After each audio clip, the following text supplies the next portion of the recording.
한 주간 평안하셨습니까? 네. 자, 오늘은 우리가 지난주에 이어서 21장 하갈과 이스마엘이 어떻게 쫓겨나게 되었는가 그 이야기를 연결해 가고자 합니다. 자, 떡 한 조각과 그다음 물 한 가죽 부대를 가지고 모자가 쫓겨났습니다. 당연히 이 생명이 위협을 받을 수밖에 없죠. 물이 다 떨어지자마자 대번에 이 위기가 닥칩니다. 하갈이 차마 자기 아들이 죽는 것을 볼 수가 없어서 애를 놓고 한참 떨어져 나가서 하나님을 향해서 슬피 울었다는 얘기로 이제 이 이야기가 진행이 되는데, 잘 이해가 안 가는 부분이요. 이 이스마엘이 이때 나이가 어느 정도 됐다고 생각하세요?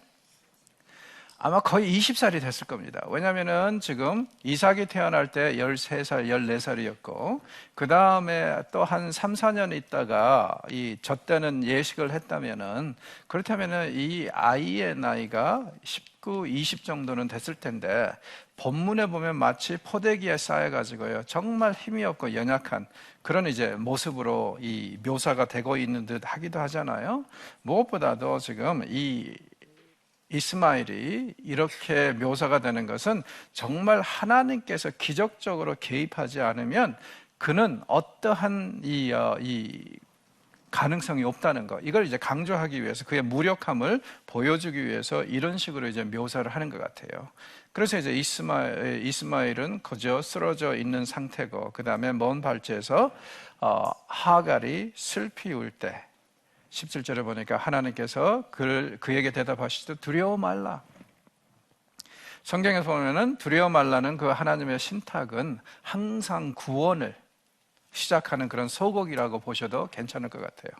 하나님께서 이 일에 개입하시겠다는 것을 그렇게 하시면서 18절에 보니까 또 구체적으로 이스마엘은 더 나아가서 큰 민족이 될 거라는 것을 확실히 강조하면서 절대로 죽지 않는다, 이 부분을 이제 얘기를 하는데, 하나님께서 또한 이 먼 미래에 대해서 말씀하실 뿐만 아니라 더 나아가서 이 당장 이 문제를 해결할 수 있는 그 방법도 제시를 해 주시죠. 눈을 밝혀서 샘물을 주셨다고 그럽니다. 그 물을 먹고 살 수 있도록. 그리고 나중에 세월이 지나서 이스마엘은 장성해서 거기에 거주하면서 활쏘는 자가 되었다, 이렇게 이제 얘기를 합니다. 자, 이스마엘의 삶에 대해서 정리를 해보면 그는 노예의 아들로 탄생한 건 사실입니다. 그러나 그럼에도 불구하고 아브라함의 아들이었어요. 그러나 문제는 뭐냐면은 이 사람은 약속의 땅 밖에 거해야 됩니다. 왜냐하면 약속의 땅은 이삭을 위해서 준비된 땅이기 때문에 그래요. 그리고 이삭하고 상당히 좀 성격이 달랐던 것이 사실인 것 같습니다. 이삭은 굉장히 평온한 사람이고, 요즘 말로 하면은 법이 없이도 살 수 있는 사람인데, 반면에 이 이스마엘은 굉장히 무력을 좋아했고 상당히 폭력적이었던 것 같아요. 그래서 이러한 이제 이 다른 독특한 퀄리티도 있기는 있지만, 그럼에도 불구하고 이스마엘은 절대로 아브라함의 상속자가 될 수 없다는 것은 성경은 분명히 얘기를 하고 있습니다. 자, 그 다음에 이제 아브라함과 이 아비멜렉이 이 언약을 맺는 그 이야기가 나오죠. 처음에 아브라함과 아비멜렉이 만나는 경우는 어떤 경우였어요? 얼마 전에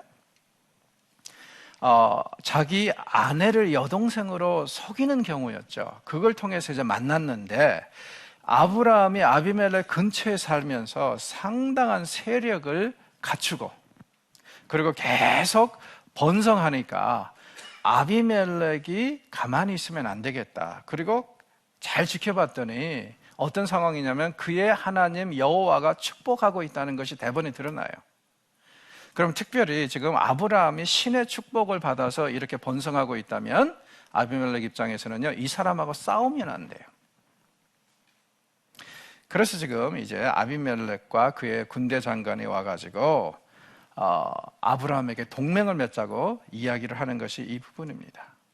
그래서 이제 우리와 동맹을 맺고 그리고 너의 자손과 우리 자손 사이에 어떠한 원수 관계도 없도록 하자. 즉 다시 말해서 함께 살자, 이런 얘기죠. 자, 이게 이제 굉장히 상한 상징성을 가지고 있어요.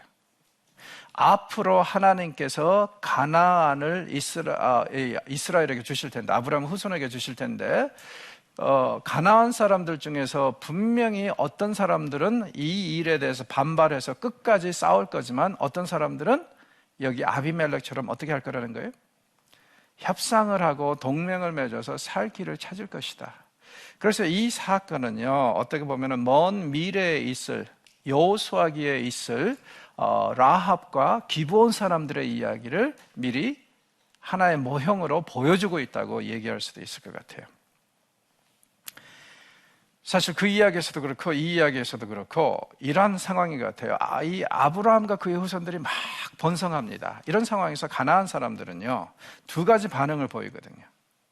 한쪽은 뭐냐면 저들이 번성하고 저들이 잘 되니까 저들을 밟아버려야 된다. 우리가 살아야 되니까 지금 무찔러야 된다. 없애버려야 된다. 반면에 다른 사람들은, 또 이 아비멜렉 같은 사람들은 뭐라 그래요? 절대로 그의 하나님을 우리가 이길 수 없기 때문에 우리가 그들과 함께 살 길을 찾아야 할 것 같다. 그래서 먼저 동맹 조약을 요청을 하고 그러는 거. 이것이 이제 마치 나중에 기브온 사람들이 하는 일하고 정확히 일치하는 그런 부분들이 있죠. 그래서 결국에는 이 여호수아 시대 때 가나안 사람들이 많이 죽게 된 것은 상당 부분 그들의 결정에 의해서 비롯된 것이지, 굳이 꼭 하나님께서 이스라엘에게 땅을 주시기 위해서 빚어낸 비극만은 아니라는 것이 확실히 드러나는 것 같습니다. 자, 이 일을 계기로 이제 아브라함은 자신의 억울함을 얘기를 합니다. 자기 우물을 아비멜렉의 부하들이 빼앗아 갔다 이거예요. 자, 그래서 이제 아브라함은 소와 양을 가져다가 아비멜렉에 또 선물로 줍니다. 그러니까 역시 우리가 앞에서도 보았듯이 이번에도요, 피해자가 가해자에게 자기 억울함을 증명하기 위해서 선물을 줘요. 그러니까 저는 종종 그런 쓸데없는 생각을 해봅니다. 뭐냐면요, 내가 만약에 이런 시대에 태어났다면 정말 편안하게 살 수 있었을 텐데. 그래서 돈이 떨어졌다 하면은 괜히 그냥 다른 사람한테 가가지고 너 뭐지 하고 억지를 쓰면 그 사람이 자신의 억울함을 증명하기 위해서 나한테 또 많은 돈을 주면 그거 먹고 살고 참 편안하게 살 수 있을 것 같은데, 참 세상이 많이 바뀌었죠. 예, 그 당시 법정 제도가 이러했기 때문에 우리가 뭐라고 그러겠어요. 그러나 참 이 불합리하고 이해가 안 가는 그런 부분입니다. 오늘날 같이 억울한 사람의 자신의 억울함을 탄원할 수 있고 가해자가 피해자에게 보상을 해주는 이 제도는 참 정말 다행인 것 같아요. 자, 이런 얘기가 있은 다음에 이제 29절에서 30절에 보니까요, 이 아비멜렉 선물하는 얘기 나오고 그 일로 인해서 이 땅이 그들이 만났던 그 우물이 브엘세바, 무슨 뜻이냐면은 언약의 샘물, 그런 이름을 갖게 됐다고 얘기를 합니다. 그리고 이제 이 브엘세바에는 에셀나무를 심고 영원히 그곳에서 여호와의 이름을 기리도록 했다고 33절이 기록을 하고 있죠. 에셀나무가 뭔가? 우리는 사실은 에셀나무가 뭔지 알지 못합니다. 에셀이란 말은요, 사실 히브리어 단어, 이 나무를 뜻하는 단어를 그대로 소리 나는 대로 옮긴 말일 뿐이에요. 그러니까 대체적으로 학자들은요, 이게 분명히 모래가 건조한 땅에서 잘 자라는 그런 나무를 뜻하는 것 같고, 그리고 이 실제로 이제 가나안 지역에서는 에셀나무라고 칭하는 나무가 오늘날 있긴 있습니다. 만약에 그 나무가 그 나무라면은 이 나무는요, 한 6m까지 자라면서, 그리고 아브라함은 여기에 에셀나무를 심는 이유는 뭐냐면 먼 후대에 가서도 이 나무가 자기와 가나안 사람들 사이에 증표가 될 것이다, 증인이 될 것이다, 이런 의미에서 이렇게 하는 거겠죠. 아브라함은 자신이요, 이 세상에서 부당한 대우를 받는 것에 대해서 억울해하면서 지금 아비멜렉에게 호소를 하고 있습니다. 그리고 아비멜렉은 들을 기가 있었기 때문에 이 부분을 잘 정리를 해 주었고요. 그래서 이 부당한 것을 바로 잡았습니다. 우리가 억울한 이 대접을 받았다고 할 때 누구에게 호소합니까? 물론 가해자에게 호소해야 되겠죠. 그렇죠? 그러나 가해자가 듣지 않을 경우에는 심판하시는 하나님, 공평과 정의를 사랑하시는 하나님께 그 부분을 분명히 내놓아야겠죠. 그래서 정말 부조리한 것을, 불합리한 것을 조금씩 잡아가야 될 것입니다. 그리고 경우에 따라서는 때로는요, 어떤 증표를 우리가 갖는 것도 굉장히 좋을 것 같아요. 자, 22장에서 드디어 아브라함은요, 믿음의 마지막 테스트, 관문을 지나갑니다. 그동안의 아브라함의 삶을 보면은 계속 신앙 테스트에서는 실패했던 것 같아요. 별로 좋은 성적을 거두지 못했어요. 뭐 그럴 수도 있는 게 아브라함은 지금 75세에 믿기 시작하지 않았습니까? 나이가 들어서. 물론 처음 된 자가 나중된다는 그런 성경 말씀도 있긴 있어요. 그러나 대부분의 경우에 보면은 이 평생 동안 이렇게 저렇게 딴 신이나 종교가 없이 살다가 기독교로 개종한 사람들, 결코 처음부터 좋은 신앙을 갖게 되는 일은 흔하지는 않는 것 같습니다. 그래서 아브라함도 지금 75세에 이렇게 해서 여태까지 살아왔단 말이에요. 그리고 이 일이 있었을 때는 아마도 아브라함이 한 115에서 120 그 사이에 왔다 갔다 했을 것 같아요. 그 나이가. 이걸 어떻게 알 수 있냐면은 이삭의 나이가 이때 대충 계산해 보면은 17, 18살 된 것 같거든요.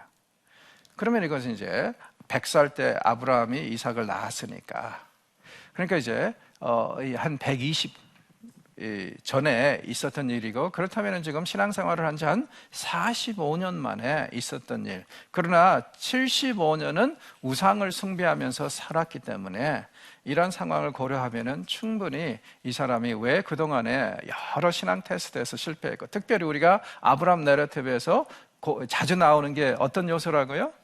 이 사람은 입만 벌리면 사고친다.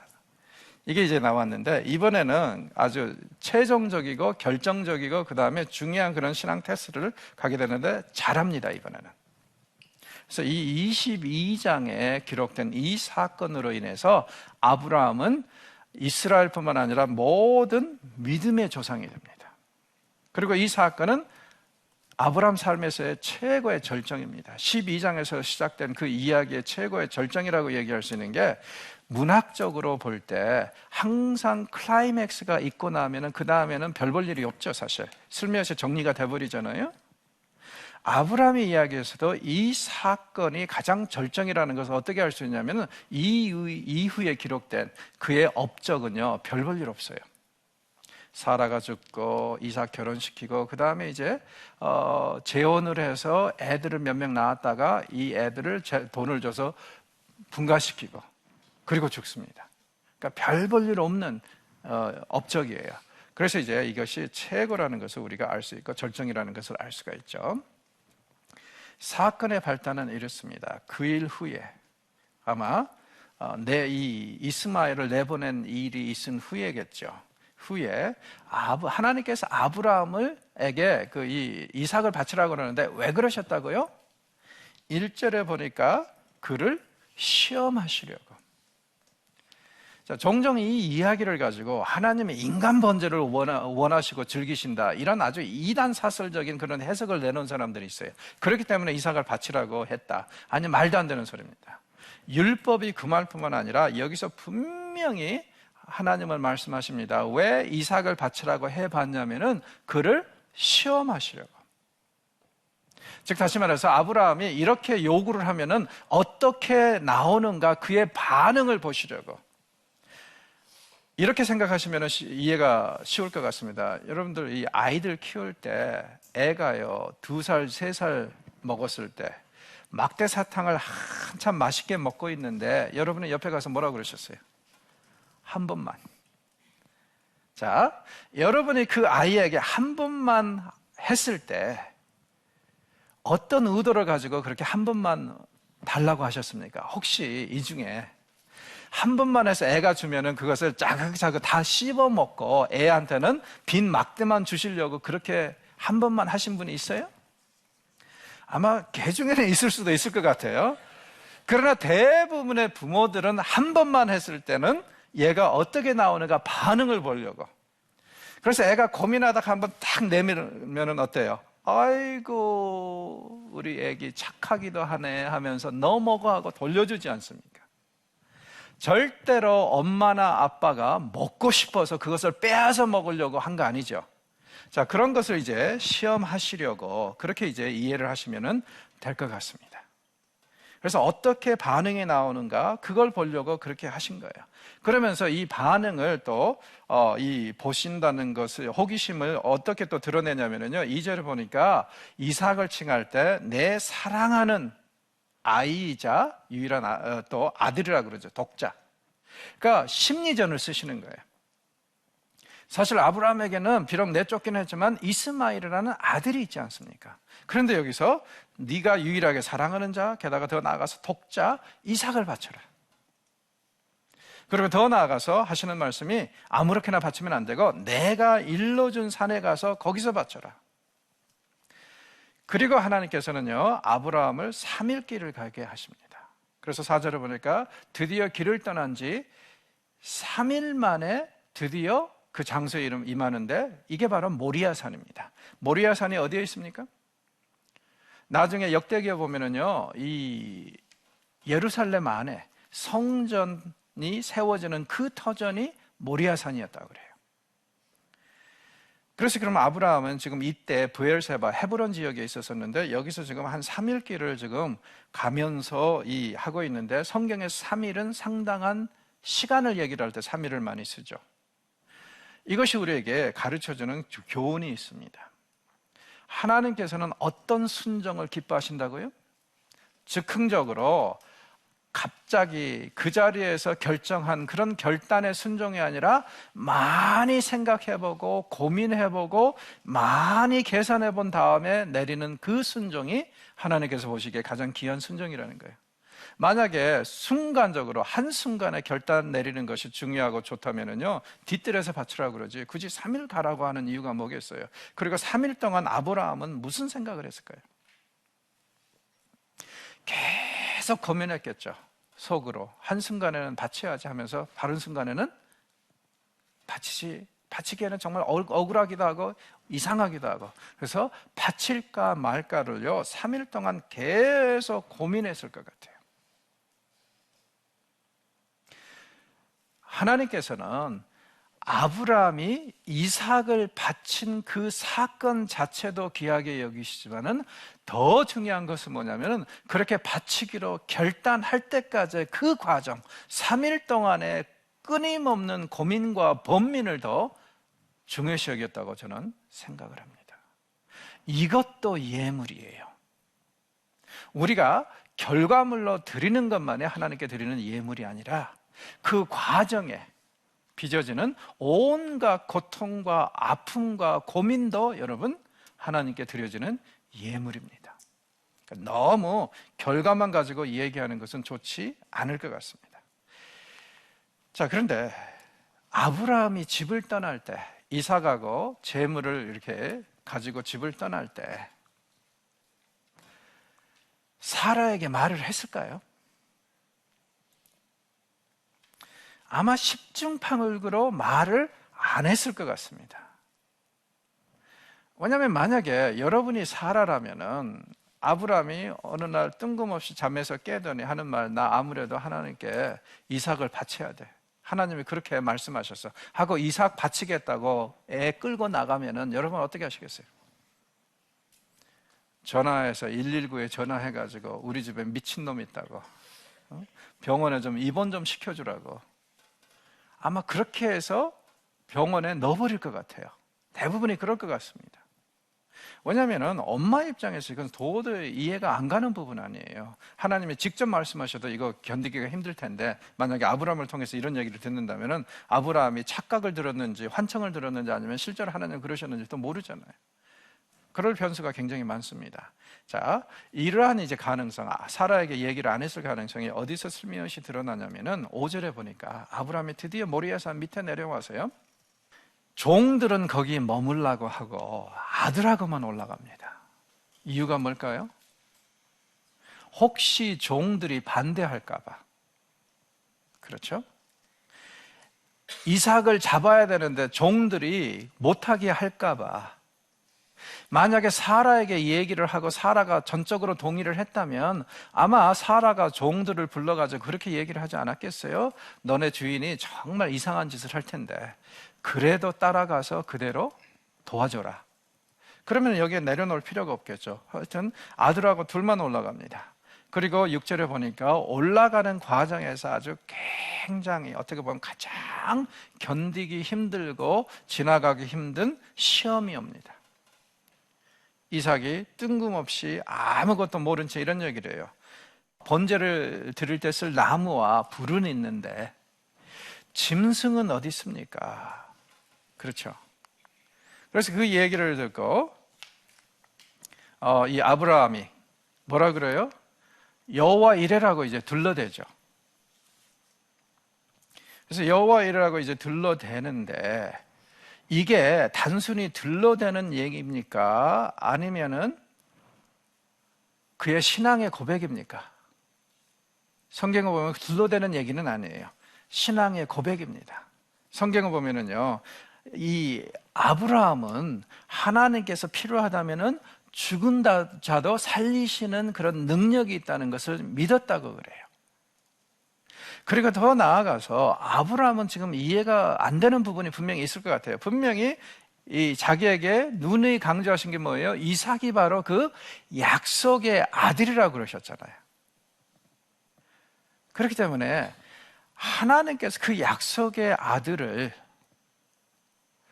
번제로 바치라고 할 때는 특별히 그만한 이유가 있을 것이라 하는 그런 어떠한 하나님에 대한 막연한 기대 내지는 믿음이 있었던 것 같습니다.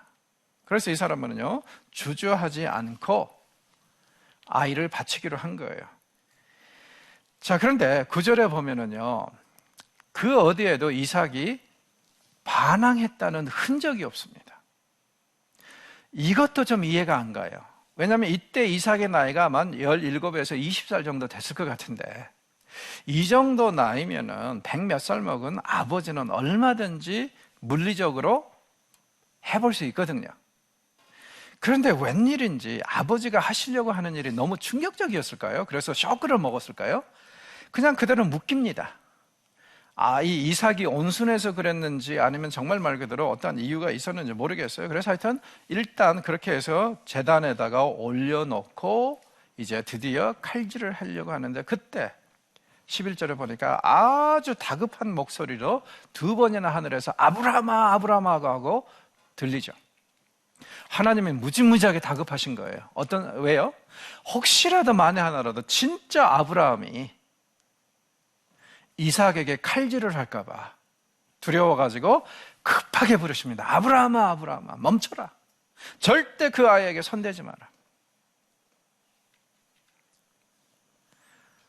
아까 제가 아이 비유를 했죠. 이거하고 똑같아요. 드디어 아이가 탁 힘들게 고민해가지고 스틱을 주면서 막대사탕을 주면서 한번 먹으라고 주었을 때 그때 여러분이 예뻐 착해 하고 돌려준 거 그거 이제 그 일이 지금 여기서 일어나고 있습니다. 그 아이에게 손을 대지 마라. 왜냐하면 그러면서 하시는 말씀이 네가 네 아들까지도 내 목전에서 아끼지 않았으므로 이제야 네가 어때요? 나를 경외하는 것을 알게 되었다. 자, 그동안의 아브라함은요 믿음을 가지고 있었어요. 그리고 하나님은 그 믿음을 의롭다고 여기셨습니다. 그런데 이 이야기에서 아브라함은요 자신의 소위 말해서 믿음이라는 것이 단순히 립서비스, 입으로만 하는 것이 아니라 실제로 정말 자신의 삶에서 그렇게 하고 있다는 것을 드러내는 그런 일이었습니다. 그래서 하나님은요 이걸 귀하게 여기시고 드디어 네가 너의 삶에서 너의 삶의 가치관에서 방식에서 세계관에서 우선권에서 네가 나를 경외하는 줄을 알게 되었다. 하나님이 정말 아브라함을 인정하게 된 것이죠. 그리고 13절에 순양을 미리 준비하신 그 순양을 가지고 이삭을 대신하게 합니다. 그래서 아브라함이 이삭에게 여호와 이레라 그랬죠. 여호와께서 준비하실 것이다. 그러면 그 말씀이 둘러댄 말이 아니라 그의 신앙이었고 확신이었다는 것이 이 이야기에서 드러납니다. 그래서 그 이후로 여호와 이레라는 말로 그 지역이 이름 붙었다 그러죠. 왜냐하면 여호와께서 준비하시는 곳이라고 그렇게 해서요. 그리고 하나님은 다시 한번 사자를 통해서 아브라함을 인정하시는 것을 확인해 주십니다. 네가 독자까지도 나에게서 아끼지 않았으니까 내가 정말 네가 나를 경외한다는 것을 알게 되었다. 분명히 다시 한번 확인해 줍니다. 자, 그리고 하나님께서 또 아브라함에게 주셨던 축복을 확인해 주세요. 17절에 보니까 하늘의 별, 바다의 모래알과 같이 너의 자손이 많아질 것이다. 그 다음에 18절에 가서는 너의 자손으로 말미암아 천하 만민이 복을 받을 것이다. 자, 이 말씀은 창세기 12장에 아브라함을 부르실 때 주셨던 그 축복을 다시 한번 재확인해 주시는 것이죠. 그래서 아브라함의 숫자가 자손의 숫자가 많아질 것, 그 다음에 지금 이 아브라함과 그의 자손들을 통해서 천하 만민이 복을 받을 것이라는 것, 그것이 지금 여기서 다시 한번 확인되면서 이삭이 그 축복의 통로가 될 것을 얘기를 합니다. 그리고 나서 이제 이 두 사람이 내려와요. 자, 그런데 이제 재밌는 것은 히브리어로는 아브라함과 마치 이삭이 따로따로 내려오는 것 같습니다. 그도 그럴 것이, 여러분이 이삭이라면 이 일을 경험한 다음에 자기를 죽이려고 하는 아버지와 같이 내려오겠어요? 아무래도 좀 공간을 두고 뒤에 따라 내려오겠죠. 그래서 참 이 이야기를 보면은 상당히 충격적이고, 아브라함은 어떻게 보면은요, 바칠 수밖에 없어요, 이삭을. 그러나 반면에 이삭의 입장에서는 세상에 이런 아버지가 어디 있습니까? 자기 신앙 생활 하겠다고 아들에게 칼을 대려고 하는 아버지가 세상에 어디 있어요? 어떻게 보면은 이것이 신앙 1세와 2세의 갈등 아닙니까? 우리는 특별히 사역자로 부르심을 받은 자들은요, 하나님께서 요구하시면 해야 됩니다. 그러나 우리 자녀들, 이 소명에 전적으로 동조하지 않는 그런 아내나 남편이 있다면요, 그분들 입장에서는 세상에 이렇게 불공평하고 억울한 일이 어디 있어요? 그래서 여기서 우리는 하나의 어떻게 보면 신앙 1세와 2세 혹은 뭐 이 우리와 우리 자식들의 그 갈등과 어려움을 좀 볼 수 있어야 될 것 같아요. 우리는 바쳐야 합니다, 하나님이 요구하시면. 그러나 바쳐진 자의 입장에서 세상에 이렇게 억울하고 이럴 수가 어디 있어요? 자기가 선택을 한 것도 아닌데. 자, 그래서 저는 이 사역자들은 특별히 자기 아내나 남편에게 그리고 자식들에게 더더욱 더 잘해야 된다고 생각합니다. 그들에게 선택의 여지가 있어서 이 길 따라 나선 것은 아니지 않습니까? 그리고 우리는 이 길 가겠다고 모든 것을 포기하고 하나님만 바라보고 가지만 그들은 그렇게 하겠다고 동의한 것도 없어요. 정말 더욱더 우리가 좀 잘 하는 것이, 섬겨주는 것이 좋을 것 같습니다. 자, 그러고 난 다음에는 이제 갑자기 나홀의 이야기가 계보가 나오는데, 이유는 뭐냐면은 잠시 후에 이 나홀 집안에서 시집 올 사람이 있기 때문에 그래요. 리브가가 여기서 오게 되는데 지금 그 이전에 미리 준비 작업을 하고 있습니다. 나홀의 계보는 12명의 이름을 가지고 있고요. 마치 이제 이 데라의 계보 11장 마지막 부분에 나왔죠. 그것과 함께 하나의 쌍이 돼가지고 11장 마지막 부분하고 이 22장 마지막 부분이 하나의 쌍을 이루면서 아브라함 이야기의 핵심 내용을 다 감싸고 있는 괄호 역할을 하는 것 같아요. 그리고 지금 이 집안에서 분명히 누군가가 창세기에 등장할 것이라는 것, 이 창세기 이야기에 등장할 것이라는 것을 슬며시 암시를 하고 있습니다. 자, 23장에 가서는요, 사라가 죽습니다. 세대 교체 시대가 임박했다는 얘기죠. 그래서 아브라함과 사라가 그동안의 주인공이었다면은 이제는 다음 세대인 이삭과 리브가에게 이 주도권이 넘어갈 겁니다. 그리고 이 이야기의 핵심은 또 어디에 있냐면은 아브라함이 사라를 장례 치르기 위해서 땅을 사지요. 그것도 엄청난 돈을 주고 땅을 사는데 이것이 무엇을 시사하냐면요. 그렇다면은 비록 이 가나안 땅이 약속의 땅이고 하나님께서 먼 미래에 이스라엘에게 주실 땅이지만 이스라엘은 이때부터 제한된 범위에서 어느 정도의 땅은 직접 소유하고 있다. 이거 법적인 소유권을 가지고 있다. 이걸 강조하는 거예요. 그래서 더더욱더 가데스 바네아 이야기에서 이스라엘의 반역이 기가 막힌 겁니다. 그리고 가데스 바네아에서 40일 동안 정탐꾼을 보냈을 때 그때 이 사람들이 특별히 헤브론 지역을 많이 돌잖아요. 왜냐하면은 지금 이 사라가 묻히는 장소가 그래서 아브라함이 구입하는 땅이 이 헤브론 지역에 있지 않습니까? 그래서 여기에는 법적으로 이 이스라엘의 후손들이 자기 것이라고 주장할 만한 그런 권리를 가진 땅인데 그 땅마저도 포기하면서 거기는 죽음의 땅이다. 이렇게 함으로 인해서 하나님 앞에 최고의 불신과 그 다음에 법적인 권리까지 포기한 이야기가 사실은 가데스 바네아 이야기거든요. 그래서 그런 이제 이 배경이 이 이야기가 되고 있습니다. 사라가 127세에 죽었어요. 그러면은 이때 이삭의 나이가 37세였겠죠.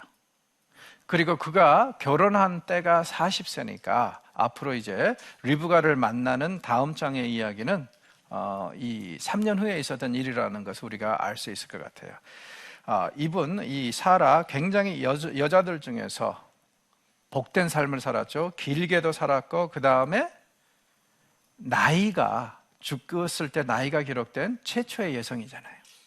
그래서 이런 이제 축복을 누리면서 죽었습니다. 아브라함이 그 소식을 듣고 어디선가 멀리 급히 와요. 뭐 이렇게 밖에 나가서 이 목축을 하고 있었는지 알 수는 없어요. 그래서 급히 와서 장례식을 치르는데 이 지역에 그 당시에 헷족속이 있었다고 그래요. 이 아브라함 시대 때 가나안 남부 지역에 있었던 그 족속을 헷족속이라고 그럽니다.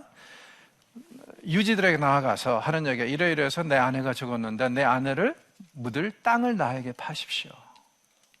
저는 유랑자로서 당신들에게 정말 볼품없는 이게 뭐냐면요, 사실 아브라함은 대단한 권세를 가지고 있는 자인데 이렇게 이제 어떤 협상을 시작할 때는 자기 자신을 굉장히 낮춰야 되는 것이 그 당시의 풍습이었어요. 그래서 나는 정말 버저글없는 유랑자인데 유랑자 여기서 살다가 아내가 죽었습니다. 그러니 아내를 묻을 만한 그 공간을 저에게 파십시오.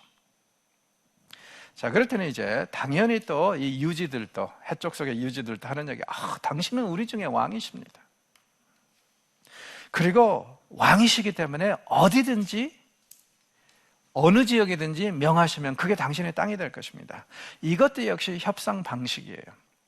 무슨 뜻이냐면 당신이 원하는 어느 지역이라도 팔 수 있다. 표면적으로는 그렇죠. 마음대로 쓰시라고, 뭐 돈이 뭐 그렇게 중요하냐고, 인사치레입니다. 속지 마십시오. 그래서 그렇게 얘기를 해요. 그러면서 더 구체화되면서 이제 막벨라 굴, 이 얘기를 하는데 그 막벨라 이 굴을 달라. 그랬더니 이제 이 주인인 에브론이라는 사람이 딱 나서서 하는 얘기가 뭐라 그러냐면 15절을 보니까 내 주여 내 말을 들으셔서 땅값은 은 400세겔이나 그것이 나와 당신 사이에 무슨 문제가 되리까? 당신의 죽은 자를 장사하소서. 비록 땅값은 400세겔이지만 공짜로 드릴 테니까 그냥 거기다 갖다 묻으라 이거예요. 굉장히 아주 우호적이고 아주 좋은 그런 대우죠. 그런데 이것도 협상의 일부입니다. 이거 만약에 아브라함이 그래요? 그리고 공짜로 받으면 큰일 납니다. 그 다음에 이제 칼부림이 임할 수 있어요. 그래서 이것은 협상에 아주 굉장히 겸손하게 쓰십시오. 그리고 아주 겸손하게 얘기하면서 동시에 챙길 것을 다 챙기는 군동의 협상 방식이에요. 그리고 이 지역에 지금 이 땅이 정확히 얼마나 큰 땅인지는 모르겠지만은 이 밭을 400세기라고 하면은 정말 이것은 바가지입니다. 왜냐하면은 400세계를 하면은요,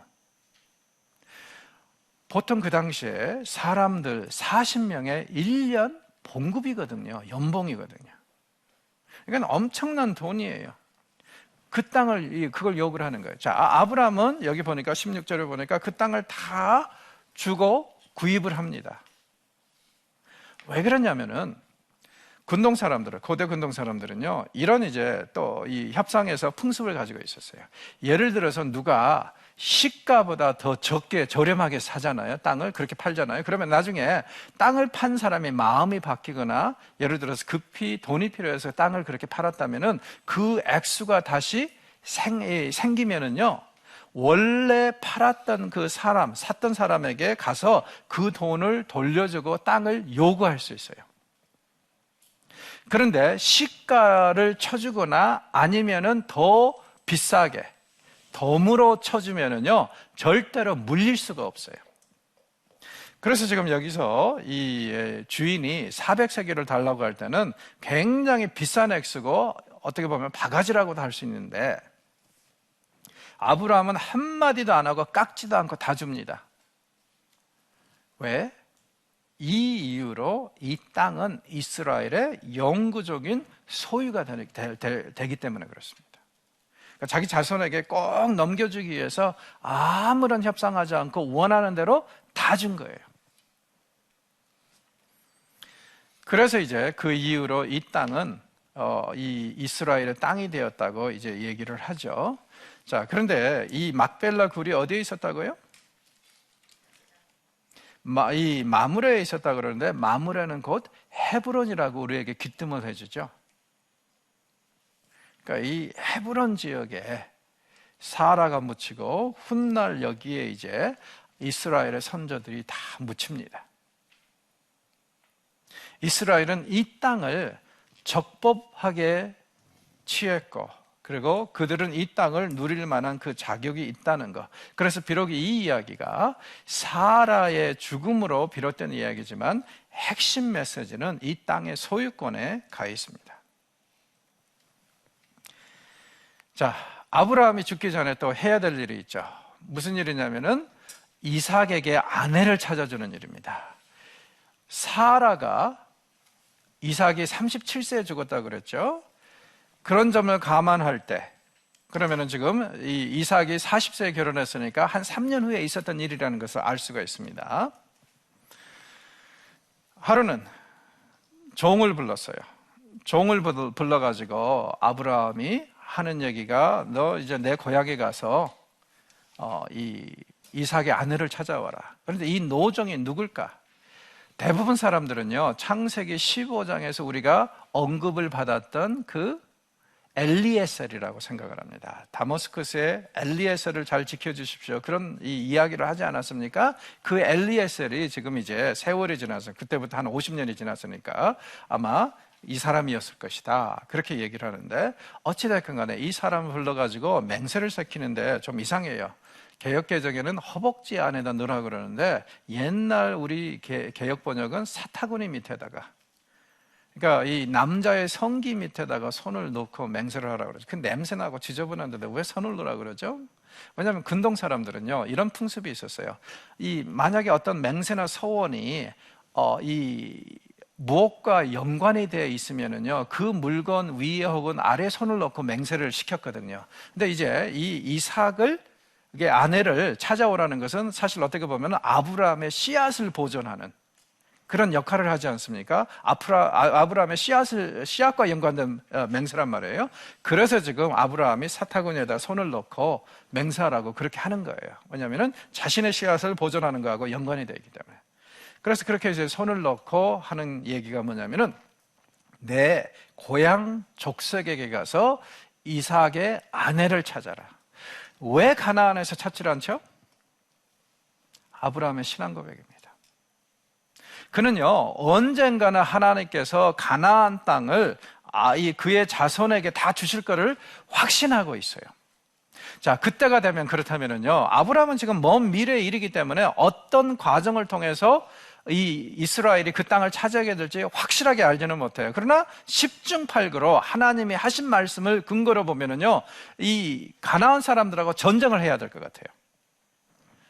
15장에서 뭐라 그러셨어요? 지금은 안 돼. 400년 후에 줄게. 왜? 가나안 사람들의 죄가 아직 차지 않았다고 그러잖아요. 그러면 죄가 찼을 때 결국에는 하나님께서 이스라엘을 도구로 사용하셔서 그들을 내치시고 그 땅을 주시겠다는 얘기를 암시하고 있거든요. 그러면은 만약에 이 아브라함의 자손들이 이 가나안 사람들하고 피를 계속 섞게 되면은요, 그만큼 싸우기가 어려워질 거 아닙니까? 정체성도 아주 혼란스러워지고요. 그래서 지금 아브라함은 철두철미하게 자기 친족들에게 가서 데려오라고 그래요. 절대로 종교적인 이유만은 아닙니다. 그러나 왜냐하면은 지금 라반이나 그 리브가 이 사람들 어디서 오냐면요, 안 믿는 집에서 와요. 소위 말해서.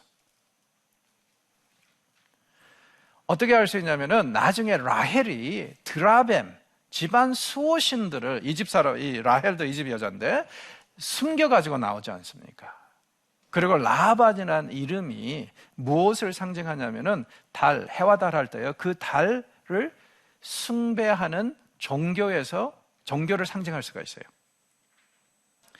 그래서 이제 이 우상 숭배자들이라는 것을 대번에 알 수 있기 때문에 지금 절대로 종교적인 이유에서 여호와를 사랑해서 그렇게 한 것은 아니라고 생각해도 됩니다. 종이 만약에 안 따라오면 어떡할까요? 그랬더니 안 따라오더라도 절대로 이삭을 데리고 나가지는 마라. 12장에서 있었던 일로 아브라함은 굉장히 큰 경험을 한 것 같아요. 약속의 땅에 있어야 된다는 거죠. 하나님의 특별한 지시가 없으면. 그러면서 덧붙이는 말이 여호와께서 네 앞에 천사를 보내서 다 문제를 해결해 주실 것이다. 그러니까 이 아브라함은요, 신앙 테스트를 지나면서 아주 철두철미하게 하나님을 의지하고 믿는 그런 믿음이 생겼던 것 같아요. 그래서 드디어 이제 종이 낙타 10마리에다가 선물을 잔뜩 싣고 떠납니다. 그렇죠? 자, 낙타 10마리. 오늘날로 말하면 리무진이죠? 그래서 리무진 10대를 끌고 가요. 가서 드디어 이제 하란의 나홀성에 도착해서 우물가에 앉아 있는데 때가 마치 저녁 식사를 만들 때입니다. 그래서 여자들이 왔다 갔다 하면서 우물을 기르고 있어요. 그때 이제 종이 기도하기를, 제가 하나님께서 예비한 그 여식이라면 제가 물을 달라고 할 때 그 여자애가 나에게 물을 줄 뿐만 아니라 낙타에게도 물을 주겠다고 자원하는 여자가 하나님께서 준비한 여자라고 믿겠습니다. 그렇게 기도하고 나서 기도가 끝나기도 전에 바르르 나오는 여자애가 누구냐면 리브가입니다. 리브가에게 물 좀 달라고 그래요. 그럴 때는 리브가가 물을 주면서 동시에 뭐라 그래요? 내가 당신의 짐승들에게도 물을 주리이다. 자, 이걸 보면 굉장히 평범한 그런 상황이 전개되는 것 같죠? 사실은 그렇지 않습니다. 왜냐하면요, 낙타가 사이즈가 다르기 때문에 종류에 따라서요, 좀 차이는 있지만 작은 낙타도 목이 마를 때 한꺼번에 100리터까지 마십니다. 큰 낙타는 200리터까지 마신다고 그래요. 근데 낙타가 지금 몇 마리가 왔어요? 10마리가 왔어요. 그러면 지금 얼마의 물이 필요하냐면은 1톤의 물이 필요해요. 그러면은 1톤의 물이면은요, 이 양동이로 몇 개가 필요하냐면 한 70개가 필요해요. 그 물을 다 길러가지고 낙타들을 다 먹인다고요? 저는 그래서 리브가가 굉장히 튼튼한 여자라고 믿습니다. 왜냐하면 이 정도의 물을 기를 수 있을 정도라면 정말 대단해야 돼요. 그래서 이제 비록 종이 드린 기도가 굉장히 평범한 기도 같지만 사실은 절대 평범한 기도가 아니라는 거예요. 그래서 리브가는 영적으로도 맑은 여자지만 육체적으로도 굉장히 건강한 여자라는 걸 대번에 알 수 있어요. 그래서 이 종이 물어봅니다. 네 집 딸이냐? 그래서 대번에 뭐가 나와요? 앞에 봤던 그 나홀 계보가 나옵니다. 그 자리에서 종은요, 금을 선물합니다. 이 22절에 보면은 금을 선물하는 그 양이 대단하잖아요.